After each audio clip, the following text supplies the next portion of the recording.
Hi friends, எல்லோரும் எப்படி இருக்கீங்க? நல்லா இருக்கீங்களா? நான் ரொம்ப நல்லா இருக்கேன். எல்லோரும் ஆரோக்கியமாகவும் சந்தோஷமாகவும் இருப்போம்னு சொல்லி கடவுள்கிட்ட வேண்டிப்போம். இன்றைக்கி ஞாயிற்றுக்கிழமை எடுத்த வீடியோ தான் உங்களோட ஷேர் பண்ணியிருக்கேன். அதோட என்னுடைய சேமிப்பு பயணம் பார்ட் 2வையும் கண்டினியூ பண்ண போகிறேன். ஞாயிற்றுக்கிழமைக்கு நானும் என் பிள்ளையும் கடைக்கு போயிட்டு மட்டன் வாங்கிட்டு, காயெல்லாம் இல்லை அதெல்லாம் வாங்கிட்டு வந்திருந்தோம். மட்டன் வாங்கினாலே குழம்பு வச்சிடுறேன். இப்போ மேக்ஸிமம் பிரியாணி செய்கிறதே இல்லை. இந்த தடவை பிரியாணி தான் செய்ய சொல்லியிருந்தோவோ, சரி ஓகேன்னு சொல்லிட்டு பிரியாணி செய்கிறதுக்கு தான் ரெடி பண்ணிகிட்டு இருந்தோம். அதோட வாங்கிட்டு வந்த காய்கறியை அப்பயே எடுத்து வச்சிடலான்னு சொல்லி எடுத்து வச்சுக்கிட்டு இருந்தேன். நான் வாங்கிட்டு வந்தது சில்லற காசு எனக்கு 10 ரூபா இருந்தது. இது போல் ஒரு சின்ன பர்ஸ் வச்சுக்கிட்டு தான் சில்லற காசெல்லாம் சேர்த்து வச்சுக்குவேன். நீங்கள் இந்த மாதிரி சில்லற காசு கிடச்சா எதில் சேர்த்து வச்சுக்குவீங்க, எந்த இடத்துல வைப்பீங்கன்னு சொல்லிட்டு கமெண்டில் கண்டிப்பாக சொல்லுங்கள். அடுத்து எல்லா காய்கறியும் எடுத்து வைக்க ஆரம்பிச்சிட்டேன். முக்கியமாக பூண்டை உடச்சி வச்சிடணும். நம்ம பூண்டு வேணும் வாங்கிட்டு வந்துட்டோம் அப்படின்னு இல்லாமல் அதை உடனே உடச்சி வச்சிடணும். அது வீணாக போகாது. பூண்டு மேலே பார்க்க நல்லா தான் இருக்கும். உள்ள ஒரு சின்னதாக ஒரு சொத்து பூண்டு இருந்தாலும் அந்த பூண்டு ஃபுல்லாகவே வீணாக போயிடும். அதனால் எப்போதுமே பூண்டு வெங்காயம் எல்லாமே வாங்கிட்டு வந்தோன்னா சுத்தம் பண்ணி எடுத்து வச்சிருவேன். பூண்டு வாங்கினா இப்படி உடச்சி வைக்கணுங்கிற விஷயம் ஒரு 10 வருஷத்துக்கு முன்னாடி எனக்கு தெரியாது. பக்கத்து வீட்டில் ஒரு பாட்டி இந்த மாதிரி உடச்சி வச்சுட்டா வீணாக போகாதுன்னு சொன்னாங்க. அதுலேருந்து தான் இதை நான் ஃபாலோ பண்ணுறேன். இப்போயும் சில பேருக்கு தெரியாமல் இருக்கலாம். தெரியாமல் இருக்கிறவங்க கண்டிப்பாக ஃபாலோ பண்ணுங்கள்.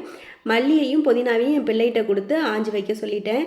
என் பிள்ளை ரொம்ப இன்ட்ரெஸ்ட்டாக ஆயிரத்துக்கு ஒரே காரணம் அந்த புதினாவோட தண்டை எடுத்துகிட்டு போய் ஊனி வைக்கணும். அதுக்காக இதை முடிச்சு கொடுத்துட்டோன்னா அதை எடுத்துக்கிட்டு போயிடலாம் அப்படிங்கிற மைண்ட் செட்டில் ஆஞ்சிட்ருக்கோ. ஆனால் ஹெல்ப் பண்ணுவோம் என் பிள்ளை எப்போதுமே.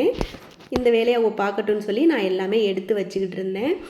சரிங்க, பிரியாணி செஞ்சுக்கிட்டே என்னுடைய சேமிப்பு பயணம் பார்ட் 2 பார்க்கலாம். போன வீடியோவில் நான் சொல்லியிருந்தது எனக்கு பஸ்ஸுக்கு கொடுத்த காசுலேருந்து நான் சேர்த்து வச்சு என்ன பண்ணேன்னு சொல்லிட்டு தான்.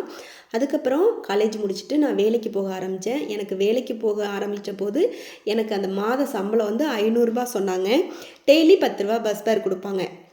என்னை பொறுத்தளவுக்கு நான் செலவு பண்ண மாட்டேன். அந்த சம்பளத்தை அப்படியே நான் வச்சுருந்தேன். அதை எனக்கு திரும்ப அதை எப்படி டெவலப் பண்ணணும் அப்படின்லாம் எனக்கு தெரியல. 3 மாதம் தான் அந்த 500 ரூபா சம்பளம் கொடுத்துட்டு இருந்தாங்க. அதுக்கப்புறம் 1500 கொடுத்தாங்க. அடுத்து நான் ஒரு கம்ப்யூட்டர் கோர்ஸ் போனேன். அந்த கோர்ஸுக்கு வந்து நான் 700 ரூபா கட்டி அந்த கோர்ஸ் முடித்தேன். அப்போது அந்த நான் ஒர்க் பண்ண இடத்துல சிஸ்டம் வைக்கிறாங்க. அப்போ நான் வந்து அதில் நான் ஒர்க் பண்ணுறதுனால எனக்கு அந்த 1500 ரூபாயோட ஒரு 700 ரூபா சேர்த்து கொடுத்தாங்க. அப்போது 1500 700னா 2200 எனக்கு சம்பளம் கொடுத்துட்டு இருந்தாங்க. அப்போ அந்த மேம் சொன்னாங்க, அது வரைக்கும் எனக்கு ஒரு அக்கௌண்ட் எதுவுமே கிடையாது. நான் அந்த பணத்தை அப்படியே வாங்கி வாங்கி வச்சு மட்டும் இருப்பேன். அவ்வளோதான். அதை வந்து டெவலப் பண்ண தெரியல. மேமே கூப்பிட்டுட்டு போயிட்டு பேங்கில் ஆர்டி அக்கௌண்ட் ஓப்பன் பண்ணி கொடுத்தாங்க. மாதம் அந்த ஆர்டி அக்கௌண்ட்னா என்ன அப்படிங்கிறதே பேங்கில் போயிட்டு தான் தெரிஞ்சுக்கிட்டேன். அவங்க என்ன சொன்னாங்கன்னா, இப்போ வந்து மாதமாக ஒரு அமௌண்ட் 100 ரூபா போட்டிங்கன்னா மாதம் 100 ரூபா தான் போடணும் ஃபஸ்ட்டு எனக்கு சொன்னது. இப்போ எல்லாருக்கும் எல்லாம் தெரியுது, யூடியூப்பை பார்த்து கூட தெரிஞ்சுக்கிறாங்க. அப்போ எனக்கு அது தெரியல. நான் சொல்கிறது 2006ல் சொன்னாங்க. உங்களால் என்ன மாதம் பண்ண முடியுமோ அதை நீங்கள் போட்டிங்கன்னா கண்டினியூ பண்ணலான்னு சொன்னாங்க. சரின்னு சொல்லிவிட்டு நான் 800 ரூபா போட்டேன். அப்போ 800 ரூபா ஒரு வருஷத்துக்கு போட்டேன். ஒரு வருஷம் முடிஞ்சிட்டும்.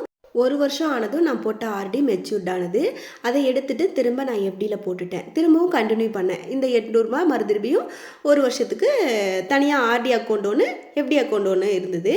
இதே போல் 3 வருஷம் நான் கட்டிட்டு வந்தேன். 3ஆவது வருஷம் முடியும் போது நான் போட்டு வச்சுருந்த ஆர்டி எஃப்டி எல்லாத்தையும் க்ளோஸ் பண்ணி எடுத்தேன். அப்போ வந்து எனக்கு அது ஒரு பெரிய விஷயம். 33,500 வந்துச்சு வட்டியோடு சேர்த்து. எங்கள் தாத்தாவை அந்த பணத்தை எடுக்கிறதுக்கு எங்கள் தாத்தாவை கூட்டிகிட்டு வந்துட்டு நாங்கள் 2 பேரும் பேங்குக்கு போயிட்டு எடுத்துகிட்டு வந்தோம். எனக்கு இன்னுமே நல்லா ஞாபகம் இருக்குது. இப்போ எங்கள் தாத்தா உயிரோடு இல்லை, ஆனால் இன்னுமே நல்லா ஞாபகம் இருக்குது. ஒரு மஞ்சள் பையில் அந்த 33,500 எடுத்துகிட்டு வந்தோம். அது எப்படி சொல்கிறது, அப்போ வந்து அந்த லட்சக்கணக்கு சொல்லுவாங்கள்ல, அந்த மாதிரி அந்த பணம் எனக்கு. அதை எடுத்துகிட்டு போயிட்டு எப்போதும் நான் சம்பளம் வாங்கினாலே எங்கள் தாத்தாட்ட கொடுத்துருவேன். அதை எடுத்துகிட்டு போனோன்னா அவர் என்ன சொன்னார்னா, இதில் வந்து நகை வாங்கி வச்சுக்கலாம், எப்படியும் உன் கல்யாணத்துக்கு நகை தான் தேவைப்படும், அதனால் அப்போதைக்கு நகை வாங்கி வச்சுக்கலான்னு சொல்லிட்டு நான் வேலை பார்த்த காசை அப்படியே சேர்க்கலனாலும் அதில் ஒரு பாதியை சேர்த்து வச்சுருந்து என்னுடைய முழு உழைப்பில் நான் வாங்கின தங்கம் வந்து திரும்ப ஒரு 2.5லேருந்து 3 பவுன் வாங்கியிருந்தேன்.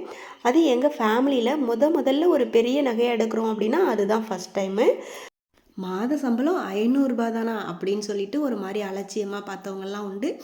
என்னுடைய ஃபேமிலிக்கு நான் முதல்ல வேலைக்கு போய் அந்த 500 ரூபா நான் வாங்கினது வந்து எனக்கு ஒரு பெரிய விஷயமா தெரிஞ்சது.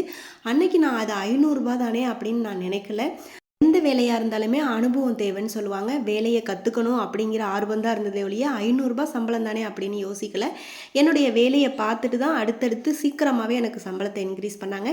கடைசியாக நான் அந்த இடத்துல வாங்கியிருந்த சம்பளம் 3500 2009 நான் சொல்கிறது. உங்கள்கிட்ட நிறைய பேசிக்கிட்டே பிரியாணியும் செஞ்சு முடித்தாச்சு, சாப்பிட்டு முடித்தாச்சு. அடுத்த வீடியோவில் தொடர்ந்து நான் என்ன பண்ணேன்னு சொல்லிட்டு பார்க்கலாம். இந்த வீடியோ உங்களுக்கு பிடிச்சிருக்குன்னா கண்டிப்பாக சொல்லுங்கள். பிரியாணியெல்லாம் சாப்பிட்டுட்டு அன்றைக்கி ஈவினிங் கொள்ளையெல்லாம் கூட்டி எல்லாம் சுத்தம் பண்ணியிருந்தேன். இது செவ்வாய்க்கிழமைக்கு ஈவினிங்காக எடுத்த வீடியோ. துணியெல்லாம் துவைச்சி போட்டு காய வச்சுருந்தேன். அதெல்லாம் போய் எடுத்துகிட்டு வந்துட்டு டீ போட்டு குடிச்சிருந்தோம். என் பிள்ளை என் கூடவே இருக்கிறதுனாலையோ என்னவோ நான் செய்கிற வேலை எல்லாத்தையும் நல்லா கவனித்து வச்சுக்கும். நான் இல்லாத சூழ்நிலையிலையும் அதை செஞ்சிரும். அப்புறம் நான் எது செஞ்சாலும் அதை ட்ரை பண்ணி பார்க்கும். எப்போதுமே நான் சொல்ல மாட்டேன் இதை செய் அதை செய்யின்னு, அதுவாகவே ட்ரை பண்ணி பார்க்கும். இதை நான் எப்போ கண்டுபிடிச்சேன் அப்படின்னா, ஒரு நாள் எனக்கு ரொம்ப முடியலை.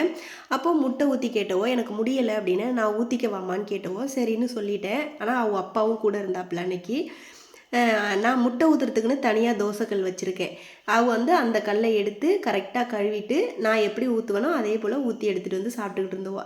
அப்போ நான் என்ன நினச்சிருந்தேன், இவன் நார்மலாக தோசை ஊற்றுற கல்லில் தான் ஊற்றிருப்பான் அப்படின்னு சொல்லிட்டு போய் பார்த்தேன். அப்போ தான் தெரிஞ்சுக்கிட்டேன், நம்ம புள்ள நம்ம கூடவே நிற்கிறதோட மட்டும் இல்லை, நம்ம என்ன செய்கிறோமோ அதெல்லாம் கரெக்டாக பார்த்து தெரிஞ்சு வச்சுருக்கு அப்படின்னு சொல்லிட்டு.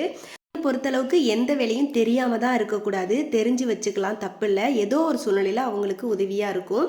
அதனால் பிள்ளைங்களை ஃபோர்ஸ் பண்ணாமல் கண்டிப்பாக இந்த மாதிரியெல்லாம் செய்கிறதுக்கு சொல்லி கொடுக்கலாம், தப்பு கிடையாதுன்னு நான் நினைக்கிறேன். உங்களுடைய கருத்து என்னன்னு சொல்லிட்டு கமெண்ட்டில் சொல்லுங்கள். வீடியோ முடிய போகுதுங்க. இந்த வீடியோ உங்களுக்கு பிடிச்சிருந்தா லைக் பண்ணுங்கள், கமெண்ட் பண்ணுங்கள். மறக்காமல் சேனலை சப்ஸ்கிரைப் பண்ணி வச்சுக்கோங்க. பக்கத்தில் இருக்க பெல்லையும் கிளிக் பண்ணி வச்சுக்கோங்க. அடுத்த வீடியோவில் பார்க்கலாங்க. பாய்.